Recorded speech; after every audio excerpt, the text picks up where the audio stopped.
الحمد لله رب العالمين والصلاة والسلام على رسول الكريم.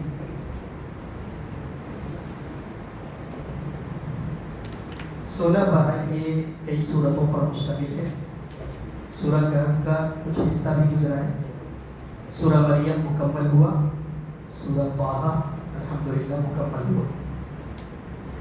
اس میں سورہ مریم میں خواتین بھی اوپر بیٹھی ہے، اس لیے میں اسی سے جو ہے کچھ باتیں انشاءاللہ مختصر حضرت مریم علیہ السلام کے تعلق سے انہی کا ذکر ہوا ہے اور انہی کے نام سے جو ہے یہ سورت بھی ہے. مریم کون تھی ہے؟ حضرت مریم علیہ السلام. یہ حضرت عیسیٰ علیہ السلام کی ماں ہے. اللہ تبارک و تعالیٰ نے تھوڑی سی جھلکی جو ہے یہاں پہ 2 صفحے کے اندر بیان کیا ہے حضرت مریم علیہ السلام کے تعلق سے. یہ دنیا کی ان عظیم عورتوں میں سے ہیں جن کا تذکرہ جو ہے احادیث کے اندر ملتا ہے. ایک حدیث ہے اللہ کے نبی صلی اللہ علیہ وسلم کی کہ مردوں میں تو بہت ساری جو ہے کمال کو پہنچے، لیکن عورتوں میں سے بعض حدیث میں ہے 5 اور بعض میں ہے 6 عورتیں ایسی ہیں جو بڑی جو ہے اللہ رب العالمین کے یہاں مقام اور مرتبے کو پہنچی. اب 6 میں سے پہلی جو ہے حضرت مریم علیہ السلام، اسی طریقے سے فرعون کی بیوی آسیہ، حضرت خدیجہ رضی اللہ تعالیٰ عنہ، حضرت عائشہ رضی اللہ تعالیٰ عنہ، اور اسی طریقے سے جو ہے حضرت فاطمہ اور دیگر بھی جو ہے 5. اس طریقے سے اللہ کے نبی صلی اللہ علیہ وسلم کی حدیث آتی ہے. تو یہ کیا ہے؟ یہ ان عظیم عورتوں میں سے حضرت مریم علیہ السلام کی حضرت عیسیٰ علیہ السلام کی ماں ہے. ان کا تذکرہ یہاں پہ ہو رہا ہے. شروع کر رہا ہے اللہ تبارک و تعالیٰ وَاذْكُرْ فِي الْكِتَابِ مریم، کہ اے نبی آپ مریم علیہ السلام کا واقعہ قرآن میں پڑھ کر کے انہیں سنا دیجیے، انہیں ذکر کر دیجیے. کیا ہوا تھا؟ اِذِ انتَبَذَتْ مِنْ أَهْلِهَا مَكَانًا شَرْقِيًّا. یہاں آگے کا حصہ بیان کیا جا رہا ہے. اس سے پہلے والا حصہ جو ہے سورہ آل عمران میں گزر چکا ہے. وہ کیا تھا؟ مریم علیہ السلام کی ماں حنا، انہوں نے نظر مانا تھا. کیا نظر مانا تھا؟ کہ اللہ جو میرا بچہ ہوگا اسے میں بیت المقدس کے لیے وقف کر دوں گی، بیت المقدس کی خدمت کے لیے وقف کر دی. یہ حضرت مریم علیہ السلام کی ماں حنا نے جو ہے یہ نظر مانا تھا. تو جب بچہ ہوا تو اب یہ اللہ سے شکایت کرنے لگی. کیا کر رہی ہے؟ کہہ رہی ہے اللہ تو جانتا ہے لیس الذکر کالانثیٰ، کہ مرد جو ہے عورت کی طرح نہیں ہوتا ہے. اب یہ نظر مانا تھا کہ بیت المقدس میں جو ہے بچے کو وقف کرنا ہے. تو ان کا گمان تھا شاید کوئی بچہ لڑکا پیدا ہوگا، تو لڑکی پہ تو کوئی حرج نہیں ہوگی، لیکن لڑکی پیدا ہوگی حضرت مریم علیہ السلام. تو اللہ رب العالمین سے کہنے لگے اللہ تو جانتا ہے کہ یہ بچی ہے اور بچی جو ہے لڑکی جو ہے وہ لڑکی کی طرح نہیں ہوتی، لیکن چونکہ نظر مان چکی تھی وہ، تو بیت المقدس میں جو ہے ان کو وقف کر دیا گیا. اب یہاں یہ رہ رہی تھی. اب یہاں پہ جو ہے یہ حادثہ پیچھا ہے. تو اس پس منظر کو جو ہے پہلے سمجھیں تبھی جو ہے سمجھ میں آئے گا. تب حادثہ کیا پیچھا ہے؟ اللہ تبارک و تعالیٰ بیان کر رہا ہے کہ فَاتَّخَذَتْ مِن دُونِهِ حِجَابًا. اتنی پاکیزہ عورت تھی یہ کہ بالکل پردے میں رہتی تھی اور کسی نے ان کو دیکھا نہیں تھا. وہ پردے میں رہ کر کے حجرے کے اندر رہ کر کے بیت المقدس کی جو ہے خدمت کیا کرتی تھی. بہت ہی زیادہ پاک دامن عورت. اسی لیے اللہ رب العالمین نے ذکر کیا ہے حجابا، یعنی کہ بالکل پردے میں تھی. فَأَرْسَلْنَا إِلَيْهَا رُوحَنَا. لہٰذا اسی میں تھی کہ اچانک ایک دن کیا ہوا؟ اللہ تبارک و تعالیٰ بیان کر رہا ہے کہ ہم نے حضرت جبریل علیہ السلام کو ان کے پاس بھیجا. اب دیکھیں کوئی دنیا میں ایسی عورت نہیں ہے جن کے پاس حضرت جبریل علیہ السلام آئے، لیکن یہ واحد ایسی عورت ہے حضرت مریم علیہ السلام جن کے پاس حضرت جبریل علیہ السلام آئے. یہ کون فرشتہ ہے جو وحی لے کر کے انبیاء علیہ السلام کے پاس آتے؟ یہ وہی فرشتہ ہے. ان کو اللہ تبارک و تعالیٰ نے حضرت مریم علیہ السلام کے پاس بھیجا. کیسے؟ فَتَمَثَّلَ لَهَا بَشَرًا سَوِيًّا. یہ آئے تو ایک ہٹے کٹے نوجوان اور خوبصورت جو ہے انسان کی شکل ہے. مفسرین نے بیان کیا ہے کہ بشرًا سویہ کا مطلب ہوتا ہے جو ہر طرح سے فٹ ہو، یعنی وہ خوبصورت بھی ہو، اس کی جو ہائٹ ہے یعنی لمبائی ہے وہ بھی معتدل ہو، اسی طریقے سے طاقتور ہو، یعنی ایک انسان جو دیکھنے میں ہر طرح سے جو ہے برابر ٹھیک ٹھاک ہونا چاہیے. ایسے ہی جو ہے انسان کی شکل میں حضرت مریم علیہ السلام کے پاس حضرت جبریل علیہ السلام آئے. تو اب دیکھیں کتنی پاک دامن یہ عورت ہے. یہ خاص کر کے خواتین کے لیے اس میں عبرت ہے کہ اگر بننا ہو تو حضرت مریم جیسی بنی. بننا ہو تو حضرت خدیجہ جیسی بنے اور بننا ہو تو حضرت عائشہ اور فاطمہ جیسی بنے. تو یہاں پہ جو ہے ان کی پاک دامنی کا ذکر ہے. جب وہ حضرت جبریل علیہ السلام کی انسانی شکل میں آئے تو ان کو پتہ نہیں تھا یہ فرشتے، تو وہ کہنے لگے قالت انی اعوذ بالرحمن منک ان کنت تقیا، کہ میں اللہ کی پناہ چاہتی ہوں، لہذا اگر تم واقعی اللہ سے ڈرنے والے.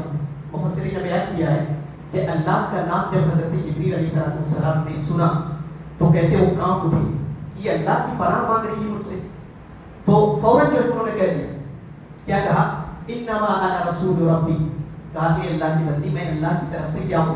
قاصد ہوں، کہ اللہ کی طرف سے ہی بھیجا ہوا ہوں، میں کوئی انسان نہیں ہوں اور غلط ارادے سے نہیں آیا ہوں. کہا کس ارادے سے آیا ہوں؟ لأہب لک غلاما زکیا، میں تمہیں ایک پاکیزہ لڑکا دینے کے لیے آیا ہوں. تب یہ حیران ہوگی، پوچھنے لگی قالت انا یکون لی غلام ولم یمسسنی بشر، کہ یہ کیسے ہو سکتا ہے، بچہ مجھے کیسے ہوگا، آج تک کسی انسان نے مجھے چھوا نہیں، نہ ہی میرا شوہر ہے، ہسبینڈ ہے، لہٰذا بچہ کیسے ہوگا. تو حضرت جبریل علیہ السلام نے جواب دیا اور یہ بھی کہا ولم اکو بغیہ، اور میں کوئی زانیہ نہیں ہوں، میں تو پاک دامن عورت ہوں. اور واقعی میں حضرت مریم علیہ السلام کا گھرانہ جو تھا یہ بالکل نبیوں کے گھرانے میں سے تھا، پاکیزہ. ان کے باپ بھی کیا ہے نیک تھے، ان کی ماں بھی نیک، اور ان کے جو خاندان والے تھے، ان کے خالو جو حضرت زکریا علیہ السلام، اس سے پہلے ان کا تذکرہ ہے لیکن بہت لمبا ہو گیا اس لیے میں ان کا تذکرہ نہیں کیا. ان کے خالو کون ہیں؟ حضرت زکریا علیہ السلام، یہ نبی ہے. تو اس گھرانے میں سے تو کہہ رہے ہیں کہ میں زانیہ بھی نہیں ہوں، کسی انسان نے مجھے چھوا بھی نہیں ہے، یہ بچہ کیسے ہوگا. تو حضرت جبریل علیہ السلام نے کہا قال کذلک، اسی طرح، کیونکہ قال ربک هو علی حی، یہ تمہارے رب کے اوپر بہت ہی آسان ہے. اب اللہ جو چاہے کر سکتا ہے، اللہ تبارک و تعالیٰ کیا نہیں کر سکتا. تو یہ جواب تھا حضرت جبریل علیہ السلام کا. وَلِنَجْعَلَهُ آیَةً لِلنَّاسِ وَرَحْمَةً مِنَّا، کہا یہ اس لیے کرنا چاہتا ہے تاکہ یہ نشانی بنائے اللہ تبارک و تعالیٰ اور رحمت بنائے اپنی طرف سے. وَكَانَ أَمْرًا مَقْضِيًّا، اور یہ فیصلہ حتمی ہے، اب یہ کر نہیں سکتا. لہٰذا جب وہ معذرت کرنے لگی تو کیا کہا؟ حتمًا مقضیہ، یہ فیصلہ جو ہے امرًا مقضیہ، یہ حتمی فیصلہ ہے، یہ اللہ تبارک و تعالیٰ کا فیصلہ ہے، یہ ٹال بھی نہیں سکتے. اب کیا ہوا؟ مفسرین نے بیان کیا ہے کہ حضرت جبریل علیہ السلام نے ان کے گریبان میں پھونک مار دی. اسی سے کیا ہوا؟ فحملته، وہ حاملہ ہوگی، لہٰذا حاملہ ہوگی. فانتبذت به مكانا قصيا، تو اب اتنا ان کو ٹینشن ہوا اور اس قدر جو ہے ان کو اپنے اندر یہ فکر اور رنج ہوا کہ اب میں اپنے قوم کو، یعنی کہ لوگوں کو اب میں کیا منہ دکھاؤں گی. حالانکہ یہ اللہ کی طرف سے تھا، لیکن کتنی پاک دامن عورت ہے، آپ اندازہ لگائیے کہ اللہ کی طرف سے ان کو پتا ہے یہ فرشتہ ہے اللہ کا، اس نے جو ہے سب کچھ کیا، لیکن ان کو ٹینشن اس بات کا ہے کہ میں لوگوں کو جواب دوں تو کیسے دوں، اور کیا لوگ میری اس بات پر یقین کریں گے. ایسی انوکھی بات، ایسا کیسے ہو سکتا ہے بنا باپ کا کوئی لڑکا ہو جائے. تو یہ اتنا زیادہ ٹینشن میں تھی کہ اللہ رب العالمین نے بیان کیا ہے کہ وہ تمنا کر رہی تھی. کیا تمنا کر رہی تھی؟ قالت یا لیتنی مت قبل ھذا، کہ کاش میں اس سے پہلے مر جاتی. یا لیتنی مت قبل ھذا وکنت نسیا منسیا، اور بھولی ہوئی ایک عورت بن جاتی. جیسے بعض دفعہ ہوتا ہے آدمی بہت زیادہ ٹینشن میں ہوتا ہے اور اس کا برین جو ہے اسے اذیت دینے لگتا ہے، تو کیا کہتا ہے کہ کاش میں ایسا بن جاتا کہ سب کچھ پیچھے زندگی کا جو ہے بھول جاتا اور آگے سے جو ہے نئی زندگی شروع کرتا. تو یہ تمنا کر رہی ہے حضرت مریم علیہ السلام. یہ کیوں؟ کیونکہ اتنی پاک دامن یہ عورت تھی کہ اس الزام کو، اس تہمت کو برداشت کرنے کے لیے اپنے آپ کو منع نہیں پا رہی، قائل نہیں کر پا رہی. تو یہ تمنا کر رہی ہے کہ قالت یا لیتنی مت قبل ھذا، اے کاش کہ میں اس سے پہلے مر گئی ہوتی، یہ سارا واقعہ میرے ساتھ ہوتا ہی نہ.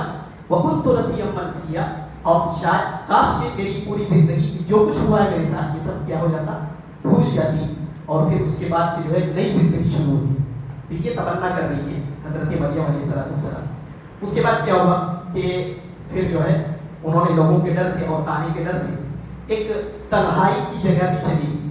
مفسرین نے بیان کیا ہے کہ وہ تنہائی کی جگہ جو ہے مشرق کی طرف، بیت المقدس سے مشرق کی طرف تھا، اور مختلف نام جو ہے اس کا ذکر کیا ہے. اب وہاں گئی، وہاں رہنے لگی. اللہ تبارک و تعالیٰ نے آگے کا مختصر جو ہے تذکرہ کیا ہے کہ فناداها من تحتها الا تحزنی، بہت زیادہ جو ہے یہ غمگین تھی. تو پھر ایک آواز آئی، کہا کہ اے مریم تم غم نہ کرو. جو اللہ تبارک و تعالیٰ کے ہو جاتے ہیں تو اللہ بھی ان کا ساتھ دیتا ہے. یہ اس میں جو ہے پیغام. تو کیا آواز آئی؟ کہا قد جعل ربک تحتک سریا، تم غم نہ کرو. مفسرین نے بیان کیا کہ حضرت جبریل علیہ السلام تھے، اللہ رب العالمین نے بھیجا تھا. اب یہاں پہ کیا ہوا، جہاں پہ وہ رہ رہی تھی ان کے نیچے جو ہے ایک نہر جاری کر دیا. یہ ریگستان تھا، وہاں پانی کا کوئی اثر نہیں تھا، لیکن اللہ رب العالمین نے کیا کیا، ایک نہر جاری کر دیا. کیوں؟ کیونکہ اس سے جو ہے وہ پانی پیے اس لیے.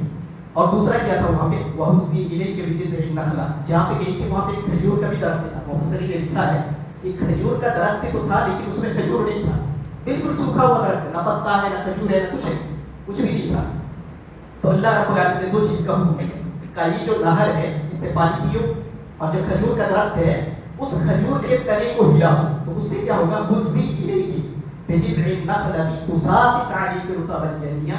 تو پختہ رطب کہتے ہیں، ایک ہوتا ہے نخل وہ سوکھا ہوا کھجور ہوتا ہے، اور ایک ہوتا ہے رطب.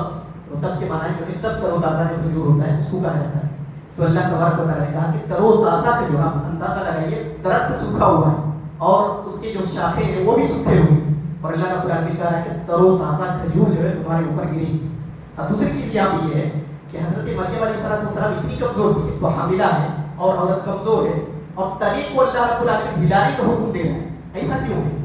لہٰذا اس میں پیغام اس بات کی ہے کہ اللہ تبارک و تعالیٰ کے یہاں جب بھی بھروسہ کیا جائے تو پہلے اسباب کو اختیار کرو.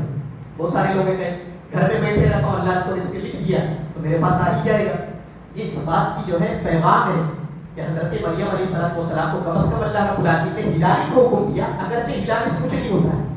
تو یہ سبب ہے، تم سبب اختیار کرو. دینے والا کون ہے؟ اللہ تبارک و تعالیٰ ہے. تو حضرت مریم علیہ السلام کے ہلانے سے اتنا سخت تنا ہے، اتنا مضبوط ہے، بھلا اس کے ہلانے سے کیا ہوگا؟ لیکن اللہ رب العالمین کہہ رہا میں جو تمہیں حکم دیا ہوں وہ تم کرو. یہ کہاں سے لانا ہے، یہ کیسے گرانا ہے، یہ میرا کام ہے. تو انسان کو کیا کرنا چاہیے؟ اسباب اختیار کرنی چاہیے. پھر اسباب اختیار کرنے کے بعد اللہ پر بھروسہ کرنا چاہیے. تو اللہ تبارک و تعالیٰ کیا کرتا ہے؟ اس کے کاموں کو پورا کرتا ہے. تو حضرت مریم علیہ السلام اب کھانے لگی، پینے لگی یہیں پہ. اب جب بچہ ہو گیا تو اس کے بعد جو ہے فَأَتَتْ بِهِ قَوْمَهَا تَحْمِلُهُ، بچے کو لے کر کے یعنی کہ حضرت عیسیٰ علیہ السلام کو لے کر کے قوم کے پاس آئے. تو جب قوم نے دیکھا تو فوراً وہ کیا ہو گئے، چاروں طرف سے جمع ہو گئے. کہنے لگے یا مریم لقد جئتِ شیئا فریّا، تم ایسی جو ہے گندگی پر تم اترے، یعنی کہ جو الزام لگایا جاتا ہے معاشرے کے اندر، جو ان کو ڈر تھا وہی ہو. اب سارے لوگ آئے، جمع ہو گئے، کہنے لگے کہ مریم تم نے ایسا کیا ہے. یا اخت ہارون ما کان ابوک امرأ سوء وما کانت امک بغیہ.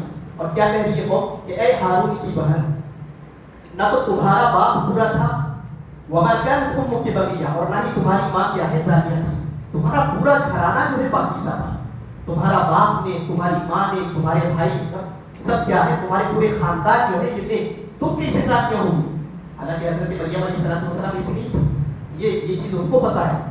اور آگے اللہ رب العالمین نے بیان کیا ہے کہ فَأَشَارَتْ إِلَيْهِ، تو حضرت مریم علیہ السلام نے کچھ نہیں کہا اپنے دفاع میں. یہ نہیں کہا کہ میں زانیہ نہیں ہوں یا ایسا نہیں، یہ واقعہ ایسا ہے. بعض دفعہ کیا ہوتا ہے کہ آدمی جو ہے بالکل خاموش ہو جاتا ہے. جب قائم کرنے میں اپنے آپ کو جو بے بس کر لیتا ہے تو اس وقت آدمی کیا کرتا ہے؟ خاموش ہو جاتا ہے. ارے کیا فائدہ ہے پھر وضاحتیں دے کر کے. تو جہاں وضاحت کوئی کام نہیں آتی تو وہاں پہ کیا کرنا چاہیے؟ آدمی کو خاموش ہو جانا چاہیے. تو یہاں پہ انہوں نے وہی کیا، خاموش رہی. اور کیا کیا انہوں نے؟ فَأَشَارَتْ إِلَيْهِ، اس بچے کی طرف اشارہ کیا. تو لوگوں نے کہا یہ دودھ پیتا ہوا بچہ ہے گود میں، یہ کیا بتائے گا؟ تو حضرت مریم علیہ السلام کی طرف اشارہ کیا، کہا کیف نکلم من کان فی المہد صبیا، یہ بچہ جو گود میں ہے ہم کیسے اس سے بات کریں؟ لہٰذا حضرت عیسیٰ علیہ السلام کو اللہ رب العالمین نے زبان دی اور انہوں نے کہا، کیا کہا؟ انی عبد اللہ، کہ اے لوگوں میں اللہ کا بندہ ہوں. آتانی الکتاب، اللہ نے مجھے کتاب عطا کی ہے. وجعلنی نبیا، اور مجھے اللہ تبارک و تعالیٰ نے نبی بنایا. وجعلنی مبارکا اینما کنت، اور اللہ تبارک و تعالیٰ نے مجھے بابرکت بنایا جہاں کہیں بھی میں رہوں. اور یہی آدمی کی صفت بھی ہونی چاہیے، ہر جگہ اسے جو ہے بابرکت رہنا چاہیے جہاں کہیں بھی رہے. واوصانی بالصلاۃ، اللہ نے مجھے نماز کا حکم دیا ہے. والزکاۃ، زکات کا حکم دیا ہے. ما دمت حیا، جب تک میں زندہ ہوں. تو نماز کا حکم کب تک ہے؟ جب سے آپ بلوغت کی عمر تک پہنچ جاتے ہیں تب سے لے کر کے مرنے تک. بعض لوگ کہتے ہیں بڑھاپا آ جائے گا تو نمازیں پڑھ لیں گے. کیا ابھی تو جوانی ہے، ابھی کیا نماز پڑھنا ہے؟ اب پتہ چلا کہ حضرت جو ہے جوانی ہی میں ٹپک گئے اور کہیں حادثہ ہو گیا، اس میں مر گئے. اب ان کو انتظار تھا کب کہ بڑھاپے میں نماز پڑھے گی. تو یہ حضرت مریم علیہ السلام کا مختصر واقعہ ہے جو میں نے آپ کے سامنے رکھا. بہت تفصیل ہے لیکن میں تفصیل میں نہیں لیا. اللہ تبارک و تعالیٰ اس واقعے کو ہمارے لیے نصیحت کا ذریعہ بنائے، اور خاص کر کے جو ہماری مائیں اور بہنیں ہیں ان کو جو ہے حضرت مریم علیہ السلام جیسی پاک دامنی اختیار کرنے کی توفیق عطا فرمائے.